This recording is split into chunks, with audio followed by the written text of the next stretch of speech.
Good morning, আসসালামু আলাইকুম, নমস্কাৰ বন্ধু বান্ধৱীসকল। আশা কৰোঁ আপোনালোকে সকলোৱে ভালে আছে। পঞ্চায়ত নিৰ্বাচনৰ ভোট গণনা সম্পূৰ্ণ হৈ যোৱাৰ পিছত আমি বাতৰি কাকতৰ জৰিয়তে লক্ষ্য কৰিছোঁ যে অসমৰ বিভিন্ন পঞ্চায়ত এলেকাত নমিনেশ্যন পেপাৰৰ লগত ভুৱা তথ্য, শপতনামাত মিছা কথা উল্লেখ কৰি বাল্য বিবাহৰ সৈতে জড়িত থকা স্বত্তেও ভুৱা ডকুমেণ্টছ বনাই সেই লোকবিলাকে নমিনেশ্যন পেপাৰৰ লগত দাখিল কৰি নিৰ্বাচনত প্ৰতিদ্বন্দ্বিতা কৰিলে আৰু পৰৱৰ্তী সময়ত জিকিলে। এতিয়া সচেতন নাগৰিকসকলে সেই তথ্যবোৰ উদ্ঘাটন কৰি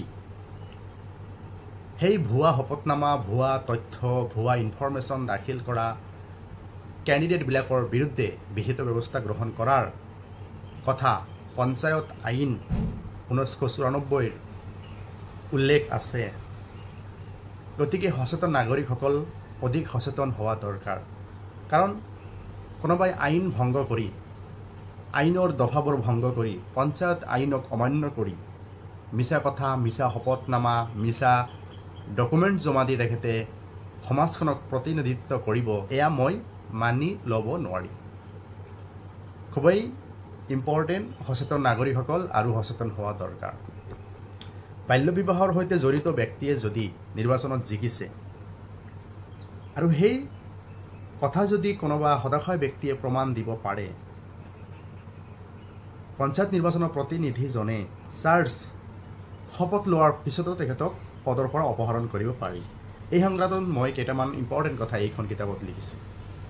কিতাপখনৰ নাম হৈছে পঞ্চায়ত নিৰ্বাচন আৰু অসম পঞ্চায়ত আইন সন্দৰ্ভত জানিবলগীয়া বহু কথা। কিতাপখনৰ দাম হৈছে 100 টকা। মই এতিয়া আপোনালোকক 50% অফাৰত দিছোঁ। কিতাপখনৰ দাম মাত্ৰ 50 টকা। যিহেতু কিতাপখন আপোনালোকক বাই পোষ্ট ডাকঘৰৰ জৰিয়তে পঠাম, গতিকে পোষ্টেল খৰচ আপোনালোকে আৰু অতিৰিক্ত 50 টকা দিব লাগিব। ডেট মিনছ আপুনি যদি 100 টকা স্ক্ৰীণত দিয়া গুগল পে' নম্বৰত আপুনি পঠাই দিয়ে, আপোনাৰ এড্ৰেছত পঠাই দিয়া হ'ব। 50% অফাৰত দিয়া হৈছে।